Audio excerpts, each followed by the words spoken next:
చెల్లాచెదురు చేయడానికి పెట్టిన కేసులు కానివ్వండి, చేసిన అరెస్టులు కానివ్వండి, వాళ్ళు ఆశించిన ఫలితాలు ఇచ్చినటువంటి దాఖలాలు లేవు. పైపెచ్చు ఎదురుదాడి మొదలైంది. ప్రభుత్వంపై వీధిన ప్రజా వ్యతిరేక గళం వినిపిస్తూ ఉంది. ఇక తప్పనిసరి పరిస్థితుల్లో జగన్పై పెద్ద దాడి చేసే ప్రయత్నంలో చంద్రబాబు నాయుడు గారు ఉన్నారని రాష్ట్ర ప్రజలే సందేహంతో ఉన్నారు. దానికి తగ్గట్టుగానే చంద్రబాబు నాయుడు గారు, దాని ఫలితంగానే చంద్రబాబు నాయుడు గారు భూతం తిరిగి రాదు అనే ప్రచారానికి తెరలేపారు.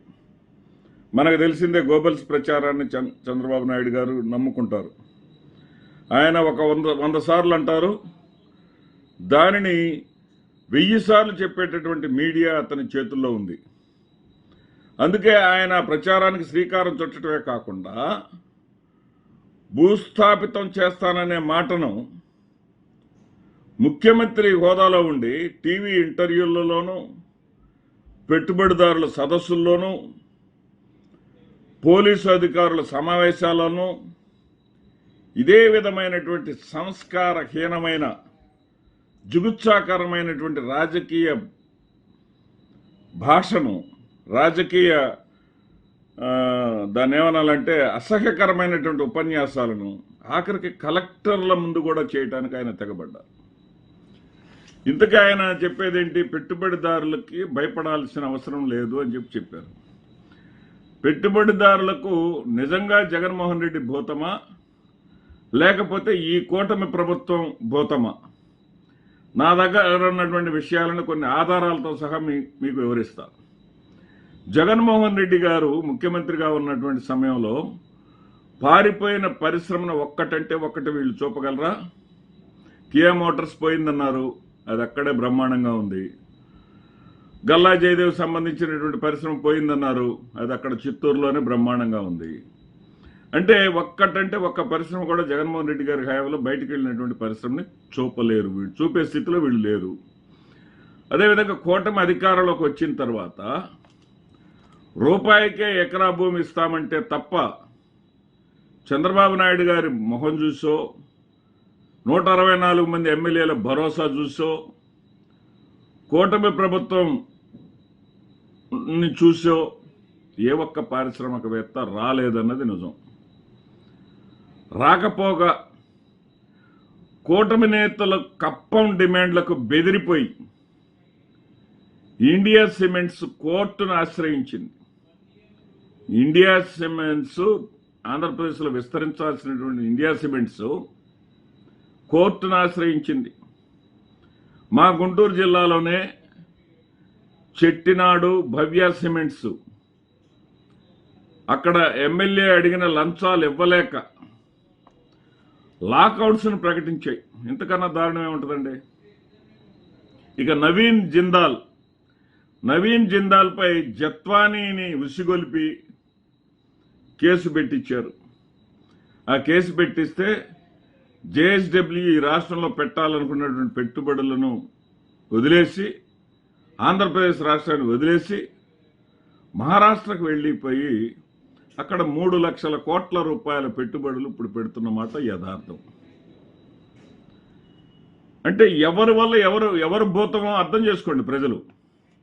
అదేవిధంగా కూటమి నేతల లంచాల కోసం యూబీ కంపెనీ లారీలను అడ్డుకున్న ఖ్యాతి అనేది అది దాదాపు ఢిల్లీ సర్కారును తాకిన సంగతి మనకు తెలిసిందే. ఇక్కడ భారతీయ జనతా పార్టీ నాయకుడు, తెలుగుదేశం పార్టీ నాయకుడు చేసినటువంటి గొడవ ఢిల్లీని కూడా తాకింది.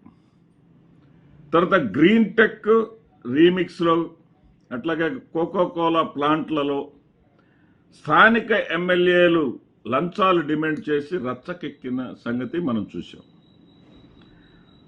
అక్కడ దాకా ఎందుకండి, రామాయపట్నం పనుల్లో వాటా కోసం ఎమ్మెల్యే లారీలను అడ్డుకొని గబ్బు లేపిన సంగతి కూడా మనం చూసాం. మరి ఈ రకంగా ఉంటే జగన్మోహన్ రెడ్డి గారిని భూతమని ఈయన ఎట చెప్తాడు?